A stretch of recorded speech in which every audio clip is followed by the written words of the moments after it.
Disclaimer: it's inspired by reality, shaped by imagination. What happens when one of Britain's sharpest satirists steps into one of America's most politically charged talk shows? On this episode of The View, Rowan Atkinson, known for his razor wit behind Mr. Bean and Blackadder, faces off against Joy Behar in a heated debate that quickly spirals into one of the show's most talked-about moments of the year. The topic? Whether the United States should finally adopt universal health care for all citizens.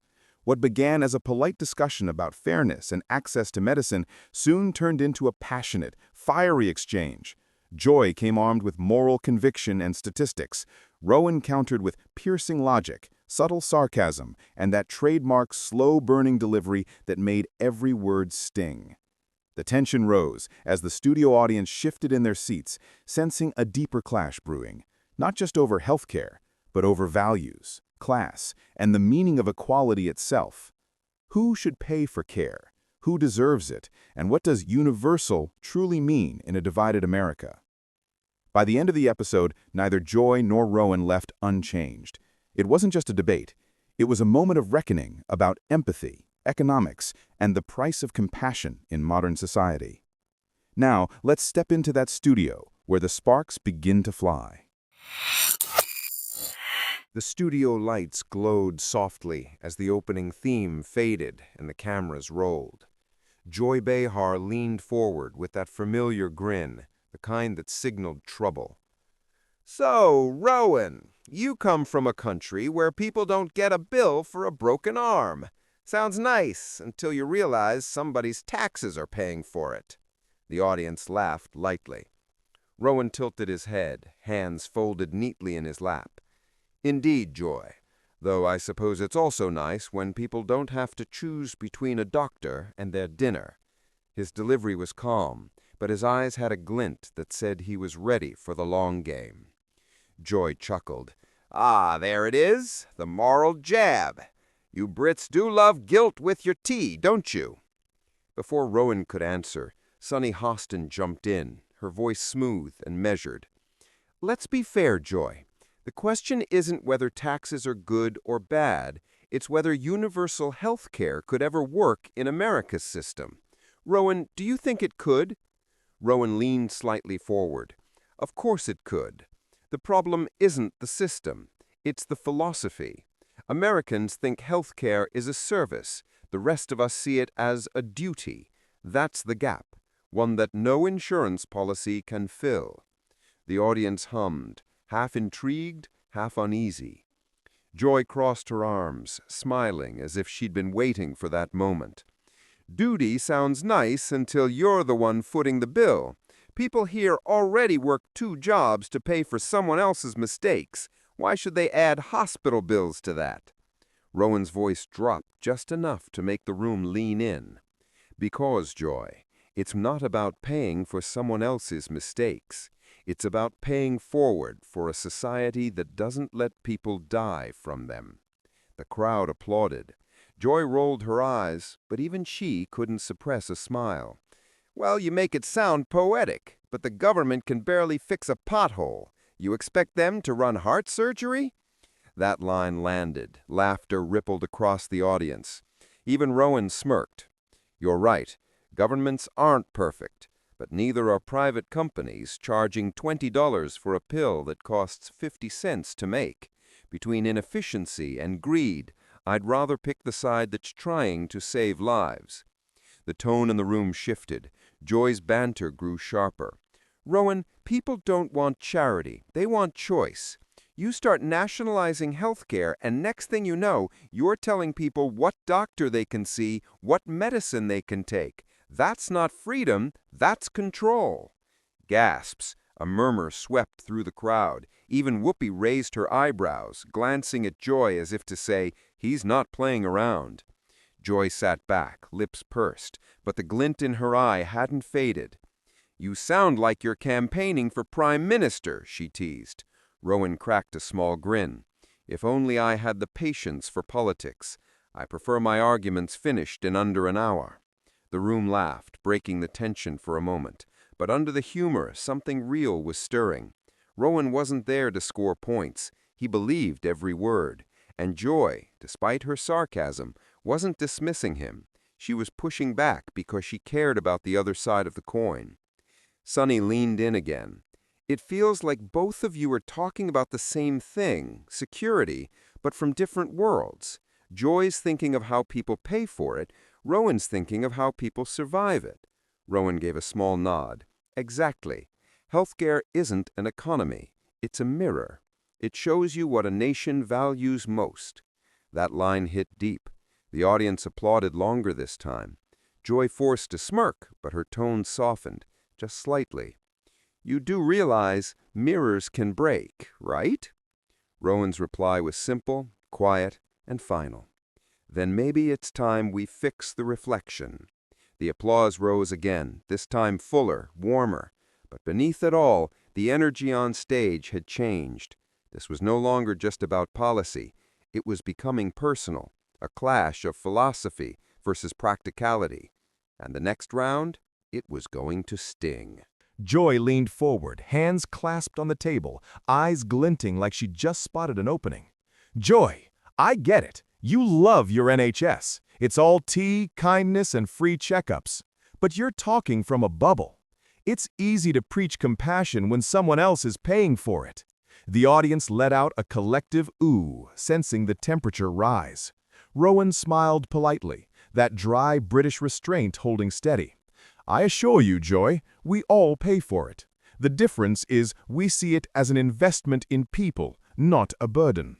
Joy's tone sharpened. Investment? Tell that to people waiting 6 months for surgery. You want Americans to wait that long for a knee replacement? They'll sue before the anesthetic wears off. Rowan chuckled, just once. Oh yes, because nothing says efficiency like billing someone $50,000 for that same knee. The audience burst into laughter, clapping and cheering. Joy raised her voice slightly over the noise. You're dodging it. Waiting lists in the UK are real. People die waiting for treatment. You want to bring that system here? Rowan didn't flinch. And people in America die waiting for insurance approval. We just die differently, Joy. Yours die quietly, filling out paperwork. The laughter cut off. The silence was instant. Even Whoopi's eyebrows lifted. Sarah Haynes leaned in, sensing the tension. Okay, let's breathe for a second. But Joy wasn't done. That's not fair, Rowan. You're turning hard-working people into villains because they don't want higher taxes. You can't guilt people into generosity. Rowan's jaw tightened, his humor fading. It's not guilt, Joy. It's empathy. The two aren't the same. He paused, letting the words hang. We've built systems that make people feel guilty for getting sick. Imagine that. You fall ill, and the first question isn't, are you okay? It's, can you afford this? A soft murmur ran through the crowd. The camera zoomed in. Even Whoopi hesitated before speaking. Look, she said, trying to steady her voice, nobody wants people suffering. But this idea that government will save everyone, it's fantasy. You'll end up with bureaucrats deciding who lives and dies. Rowan looked at her steadily. And what do you think insurance companies do now? That landed hard. Applause broke out, louder this time, with a few people standing. Joy tried to speak over it, laughing tensely. Oh, come on. You make it sound like there's some villain twirling his mustache over a hospital bed. Rowan leaned forward slightly. No, I'm saying there's a system that decides who deserves care based on income. That's not villainy, it's policy. Whoopi raised her hand, trying to regain control. All right, let's not make this personal. We're talking ideas, not enemies. Joy took a breath, but her voice still carried fire. Ideas don't pay for MRIs, Whoopi. Someone has to write the check. And until Rowan over here volunteers to double his taxes, I'll stick with a system where I can choose my doctor and keep my freedom. Rowan nodded, his tone calm again, but firm. Freedom is precious, I agree. But if your system leaves millions choosing between rent and health care, maybe what you're calling freedom is just privilege wearing a flag. The audience erupted. Cheers, gasps, a few boos mixed in. Sarah covered her mouth in shock. Whoopi murmured under her breath, oh, that's going to trend. Joy's expression froze for a second. Privilege? You think wanting good health care is privilege? No, I think getting it is.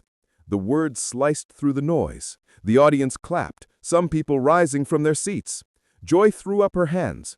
"You make it sound like Americans don't care about each other. We donate, we volunteer, we help our neighbors. We just don't want Washington running our hospitals." Rowan's voice carried an edge now. "And yet, Washington already runs everything else. Highways, schools, defense. If we can find billions to destroy lives abroad, surely we can spare a few to save them at home." A wave of applause thundered across the studio. Joy's smile wavered, then returned, tight, deliberate. "You're charming, Rowan, but you're selling a dream. This country's too big, too diverse, too complicated. What works in London won't work in Los Angeles." He tilted his head slightly. "Funny. Illness seems to work everywhere." The audience roared again. Even Whoopi shook her head, chuckling despite herself. "Rowan, you're poking every bear in the room." Rowan gave a modest shrug.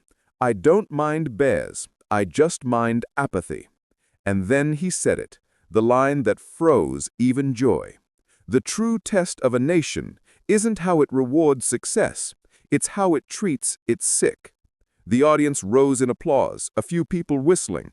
Cameras panned across faces filled with awe. Joy didn't speak right away. She looked at him, then down at her notes, exhaling slowly. The clash had shifted again. This wasn't a battle anymore. It was a reckoning. Whoopi leaned back, nodding. "Well," she said softly, "I think that one just hit home." The applause didn't fade for nearly a full minute. The applause finally began to die down, leaving an echo of tension in the studio. Joy crossed her arms and looked at Rowan, her tone softer but edged with defiance. "You're good. I'll give you that. You know how to tug at heartstrings. But this isn't a movie, Rowan. Real life doesn't run on idealism." Rowan smiled faintly. "And yet, Joy, real life keeps dying for lack of it." A murmur rippled through the audience. The air felt heavier now, less like entertainment, more like confession. Whoopi leaned forward, her voice steady. "Okay, let's take a breath. Rowan, you've made some powerful points, but Joy's not wrong either. America's a different beast. So, tell us this. Why does this issue hit you so personally?" Rowan exhaled slowly, his fingers tapping against his mug. For a moment, he didn't answer. Then his tone dropped, quieter, more deliberate. "Because I've seen what happens when a society forgets compassion." The audience leaned in. Even Joy's eyes softened. He continued, eyes fixed on the table. "Years ago, my father had a stroke. We didn't have to argue with anyone about bills. We didn't have to mortgage the house to keep him alive. Nurses came, doctors came, not because we were rich, but because we were human. I remember thinking, this is civilization. This is what taxes should feel like, an act of shared humanity." The audience went still. Joy's jaw tensed and her expression wavered. Rowan looked up, his gaze sharp but vulnerable. "Now imagine living in a country where that moment of being cared for without question depends entirely on your paycheck. Imagine the fear, the shame. That's not liberty. That's abandonment wrapped in a flag." Applause broke out again, but softer this time, more emotional than enthusiastic. Joy looked at him for a long moment before responding. "That's a powerful story, Rowan. Really, but it's not the same here. We're talking about a nation of 330 million people. Bureaucracy would eat us alive. You'd have people waiting, doctors leaving, innovation dying. We'd destroy what makes American healthcare world-class." Rowan tilted his head slightly, that patient, almost teacherly look. "World-class for whom?" Joy blinked. "For everyone who works hard enough to afford it." He gave a small, incredulous laugh. "So only the lucky survive? That's a grim lottery. Congratulations, you lived responsibly. Your life is covered." Whoopi tried to lighten it. "All right, let's not give the Grim Reaper a punchline." The audience chuckled, but it didn't cut through the gravity in Rowan's eyes. He turned to Joy again. "I'm not attacking America. I'm asking what kind of country it wants to be. The kind that measures life in spreadsheets, or the kind that remembers every citizen has worth before their credit score?" Joy sighed. "You make it sound like anyone opposing universal health care is heartless. That's not fair. Some of us just don't trust government to run it without corruption. You've seen the DMV."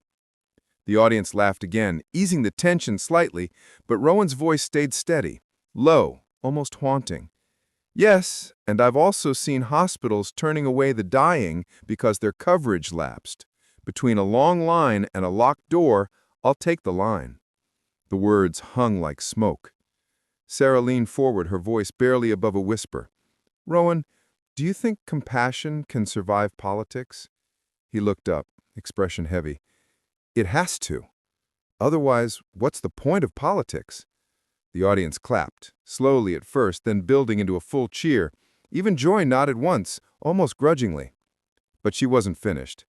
You keep talking about compassion, but you're ignoring cost. Americans already struggle under taxes. People don't want more government. They want choice. Rowan smiled sadly. Choice means nothing when the options are suffering or debt. That line hit Joy like a quiet slap. She blinked, caught between pride and reflection. Do you really think that people here don't care about others? Rowan leaned in. I think they've been told they can't afford to. Silence, the kind that stretches long enough to feel like truth. Whoopi looked around the table, sensing that something had shifted. You both make strong points. Maybe we've just lost sight of the middle ground. Joy nodded slightly, but she was still visibly stirred. You're a philosopher, Rowan. You can afford to dream. I'm looking at this as a taxpayer who's seen Washington waste money on everything it touches. I just don't want that waste attached to my hospital bed. Rowan smiled gently. Then maybe fix Washington instead of punishing the sick. The audience reacted instantly. Cheers, applause, a few gasps. Joy exhaled sharply, pressing her hands together as if collecting herself. You think it's that simple, but it's not. Rowan shook his head. No, it's not simple, but it's right. And the hardest things often are. The camera zoomed in on him. His tone had lost all sarcasm now. It was raw, honest, stripped of performance. In my country, we argue about taxes too. But at the end of the day, no one buries their loved ones in debt. That's not idealism. That's decency. The audience rose in applause, loud and unbroken. Even some of the crew behind the cameras were clapping. Joy looked at him, lips pressed tight, then sighed. You know, you're making it very hard to disagree with you. Rowan smiled faintly. That's not my goal, Joy. I just want people to imagine a world where compassion isn't an argument. Whoopi nodded, her voice quiet but resolute. Now that is a headline moment. And with that, the tension that had filled the room for the last 20 minutes began to turn into something else. A mix of respect, reflection, and the sense that everyone had just witnessed something bigger than a debate. Joy leaned back in her chair, shaking her head, her patience thinning. Rowan, not every government runs like Britain's fairy tale system. You make it sound like Parliament runs on hugs and honesty. Try that in Washington. You'll end up with lawsuits, budget crises, and lines out the door. Rowan's smile faded. His usual calm, his charm, seemed to dissolve into something heavier. It's not a fairy tale, he said slowly, voice dropping into a low, cutting register. It's the bare minimum of human decency. It's not a fantasy when people don't die for lack of money. The audience exploded. Cheers, gasps, some clapping furiously, others whispering to each other. The air was electric. Joy's eyes flashed as she leaned forward, her voice sharper than before. That's easy to say from your side of the pond, Rowan. Britain isn't America. We've got different scales, different challenges. You can't just copy and paste a system and pretend it'll work here. Rowan's tone turned cold.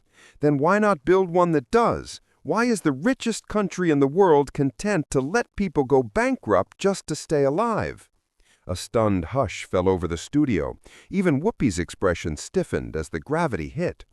Joy chuckled tightly, trying to regain control.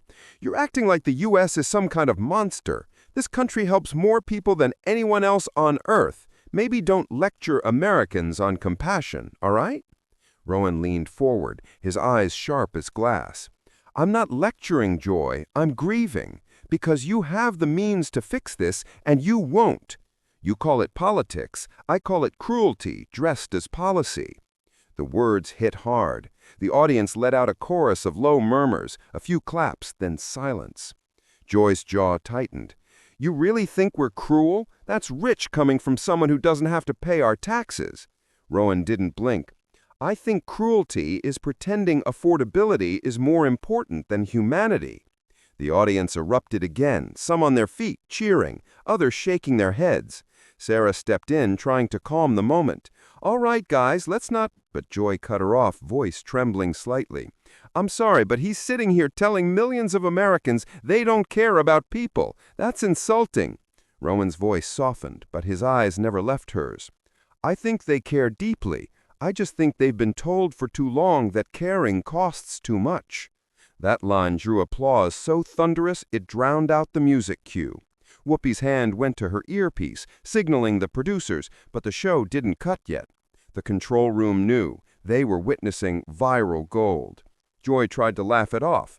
"You've got a flair for drama, Rowan. Maybe this debate's your next Netflix special." Rowan tilted his head, unamused.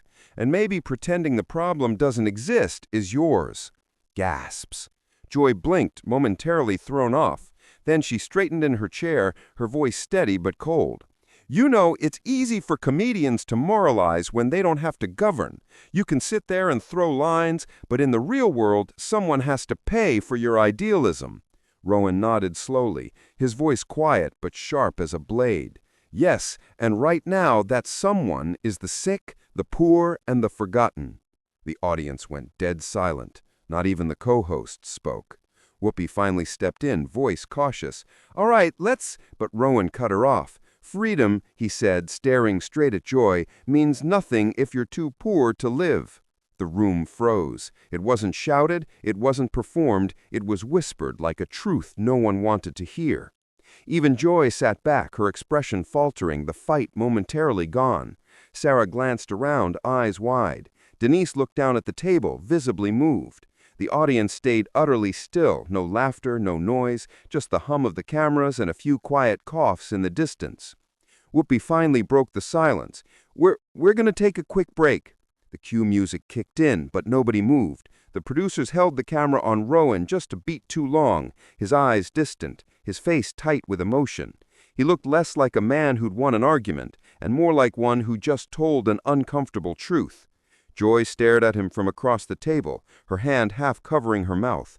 For the first time in the episode, she didn't have a comeback. As the screen faded to commercial, the studio remained tense, every audience member whispering in disbelief. And somewhere behind the cameras, the crew knew this wasn't just a segment anymore. This was the moment The View would replay for years. The break felt longer than usual. When The View returned, the studio was quieter. The tension mellowed into reflection. The camera panned across the table.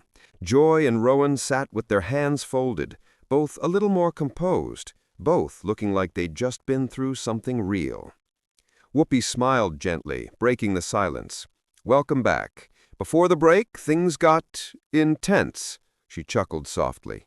"But that's what happens when the topic hits close to home, and I think we can all agree this one did." Joy nodded, her voice softer now. "Yeah, it did. Look, Rowan," she turned toward him, her tone sincere. "I might have gotten defensive. I'm used to debating policy, not hearing it through someone's personal story. The way you described your father, that hit me. I may not agree with how the U.S. should handle health care, but I respect what you said, truly." The audience murmured approvingly. Rowan met her eyes and gave a small nod. "Thank you, Joy. I didn't mean to sound judgmental. I just think sometimes we forget the human side of these arguments. It's easy to talk numbers, harder to talk pain." He paused, his voice steady but warm. "I know America's system is complicated. You can't change it overnight. But empathy doesn't need a policy, just intention." Joy let out a quiet laugh. "You should run for office." Rowan smiled faintly. "No, I'd rather stick to making people uncomfortable from a distance." That line drew laughter from the audience, easing the room's heaviness. Whoopi leaned forward. "You two just did something we don't see enough of, listening. And maybe that's the real point. Healthcare isn't just about politics, it's about people." Sarah nodded, jumping in. "Yeah, I think everyone watching felt that. Whether you agree or not, you can't deny how powerful that was. Joy smiled at her co-hosts, then looked at Rowan again. "You know," she said, "I still believe in personal responsibility. But maybe we've confused that with isolation. Maybe compassion doesn't cancel responsibility, it completes it." The audience clapped, not loudly this time, but warmly. It wasn't a standing ovation yet. It was the sound of people thinking. Rowan's expression softened. "That's beautifully said, Joy. We'll disagree on policy, sure. But if every debate ended with that kind of honesty, maybe we'd find our way faster." Whoopi nodded. "That's what this show is about. Conversations that remind us we're all on the same planet. Maybe healthcare isn't left or right. It's human." That line landed perfectly. The audience erupted into applause, this time rising to their feet. Some stood slowly, others clapped with both hands high in the air. The studio lights glowed brighter as the camera swept across faces, smiling, misty-eyed, thoughtful. Joy and Rowan both rose too. She reached across the table, extending her hand. "No hard feelings?" He took it gently. "None at all, just gratitude." The two shook hands as the crowd's applause swelled. Whoopi smiled like a proud mediator. Sarah wiped at her eyes, and the show faded toward its closing frame. As the outro music played, the narrator's voice carried over the applause. What began as a fiery clash turned into one of the most heartfelt exchanges in the show's history. Moments after filming, clips of Rowan's words, "Freedom means nothing if you're too poor to live," spread across social media, sparking debates, tears, and renewed calls for reform. But beyond politics, what stuck with viewers was something simpler. Two people realizing that empathy isn't weakness, it's strength. The camera faded out on a shot of the audience still standing, Joy smiling faintly, and Rowan giving a small nod of respect toward her. If you were moved by this powerful clash, subscribe for more celebrity debates that remind us compassion is the one policy that never goes out of style.